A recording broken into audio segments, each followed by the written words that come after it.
जोगढ़ को जाती हुई रेल बहुत ही तेज गति से आगे बढ़ रही थी। आसपास में खड़े पेड़ लोगों को बहुत लुभा रहे थे। शाम तक लोगों ने सुहाने मौसम का मजा लिया, लेकिन जैसे ही आधी रात हुई तो बाहर से अजीब सी आवाजें आने लगी, कभी किसी के रोने की तो कभी किसी के हंसने की। लोग अजीबोगरीब आवाजों को सुनकर बहुत डर गए थे। अरे ये बाहर से कैसी आवाजें आ रही हैं? बड़ी ही डरावनी है। मैं पहले भी कई बार इस रास्ते से गया हूँ, लेकिन कभी ऐसी आवाज नहीं सुनी। बाहर भी तो कुछ नहीं दिखाई दे रहा, इतना अंधेरा है। ऐसा लग रहा है कि दूर दूर तक कोई घर है ही नहीं। समझ नहीं आ रहा कि ये रेल चल कहाँ रही है। इतनी देर से कोई स्टेशन भी नहीं आ रहा। तभी पीछे वाली बोगी में लोगों के चिल्लाने की आवाज आती है। ये लोग इतना चिल्ला क्यों रहे हैं? क्या हुआ होगा? मुझे तो बहुत डर लग रहा है। अरे बहन जी, आप घबराइए मत, हम चलकर देखते हैं कि आखिर उधर लोग चिल्ला क्यों रहे हैं। हाँ भाई, तुम सही बोल रहे हो, हमें चलकर देखना चाहिए कि आखिर हुआ क्या है। तभी एक लड़की हिना और उसका पति जॉन सबसे कहते हैं, हाँ तुम सही कह रहे हो, हमें चलकर देखना चाहिए कि लोग इतना क्यों चिल्ला रहे हैं। फिर जॉन और हिना उधर जाते हैं। क्या हुआ? सब इतना चिल्ला क्यों रहे हो? वो देखो, जो लोग बाथरूम गए थे, जब वो वापस लौटे तो बिना सिर के वापस आए। पता नहीं किसने उनके सिरों को काट डाला, बस उनका धड़ चल रहा था। सब लोग सिर कटे लोगों को देखकर बहुत डर जाते हैं। एक बच्ची अपनी मम्मी से कहती है, मम्मी मुझे बहुत डर लग रहा है। बेटा डरो मत, मैं तुम्हारे साथ हूँ, चिंता मत करो। बेटी तुम डरो मत, मुझे ये समझ नहीं आ रहा कि ये घिनौनी हरकत की किसने होगी। आओ हमें चलकर बाथरूम में जाकर देखना होगा। फिर जॉन और हिना बाथरूम जाकर देखते हैं। अरे यहाँ तो कुछ भी नहीं है, ना ही खून गिरने के निशान और ना ही उनके सर। आखिर ये कैसे हो सकता है? अगर कोई इनको यहाँ काटता तो कम से कम निशान तो होते ही, लेकिन यहाँ तो कुछ भी नहीं है।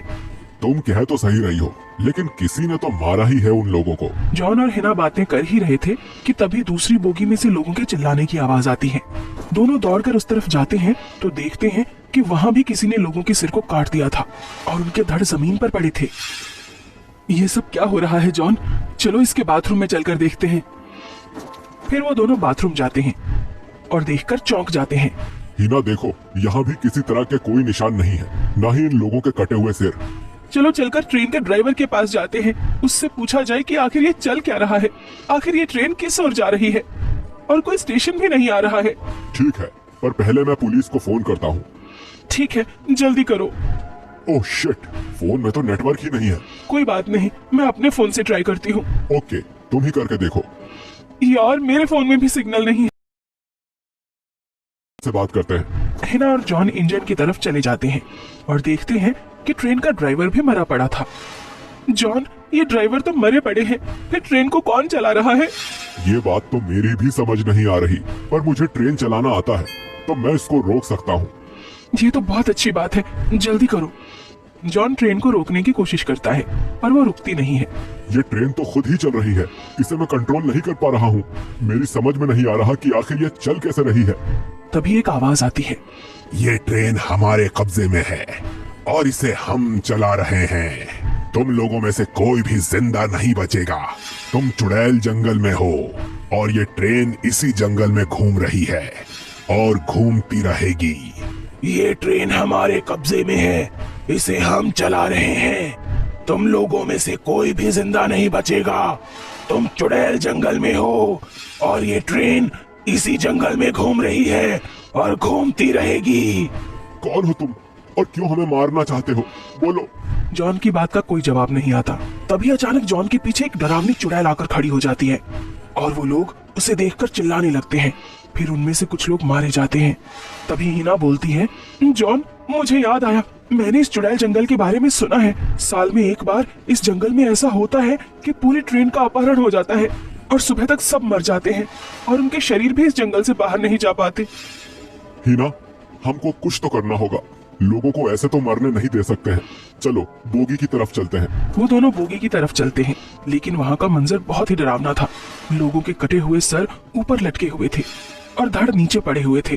वो दौड़कर आगे की तरफ जाते हैं। वो जिस बोगी में भी जाते उसमें यही मंजर था। फिर वो लोग कुछ जिंदा लोगों को देखकर उनके बीच चले गए। चलो कम से कम कुछ लोग अभी भी जिंदा हैं। कुछ ही देर में वो लोग भी एक एक करके मर रहे थे। हिना, इनमें एक चीज कॉमन है। देखो, जो भी डर से चिल्ला रहा है वो ही मर रहा है। लोगों को कहो कि कोई चिल्लाए ना। अगर हम सुबह तक बिना चिल्लाए रह लिए तो ये हमारा कुछ नहीं बिगाड़ पाएगी। सुनो, कुछ भी हो जाए कोई चिल्लाए नहीं, ये चुड़ैल उसी को मार रही है जो चिल्ला रहा है। ऐसा सुनकर लोग चिल्लाना बंद कर देते हैं। उनको ऐसे शांत देखकर चुड़ैल उनके सामने आकर उनको डराने लगती है। कभी अपनी जीभ को लंबा करके जमीन पर पड़े खून को चाट रही थी, तो कभी एक हाथ में लोगों के सर और दूसरे में धड़ ले रही थी, जिससे वो चिल्लाई। ट्रेन की खिड़की पर बड़े डरावने चेहरे नजर आ रहे थे। फिर जिन लोगों के सर कट चुके थे, चुड़ैल उन्हें हवा में उड़ाने लगती है। तुम सब भी मारे जाओगे, कोई जिंदा नहीं बचेगा, कोई भी नहीं। जैसे हम इस चुड़ैल अपहरण ट्रेन में मारे गए, तुम भी मरोगे। और फिर कटे पड़े धड़ खड़े होकर चल देते हैं और उनकी गर्दन से खून की धार निकलने लगती है। कुछ लोग डर के मारे चिल्ला देते हैं, जिससे उनके सर भी कट जाते हैं। अगर तुम लोग ऐसे ही चिल्लाओगे तो मारे जाओगे, तो अगर तुम लोगों को जिंदा रहना है तो शांत रहना होगा। फिर इसके बाद चुड़ैल जो भी करती, कोई उसे देखकर चिल्लाता नहीं है और सुबह तक सब ऐसे ही चुपचाप बैठे रहते हैं। जैसे ही सूरज की किरणें जमीन पर आती हैं, ट्रेन चुड़ैल जंगल को पार कर जाती है और वो लोग जिंदा बच जाते हैं।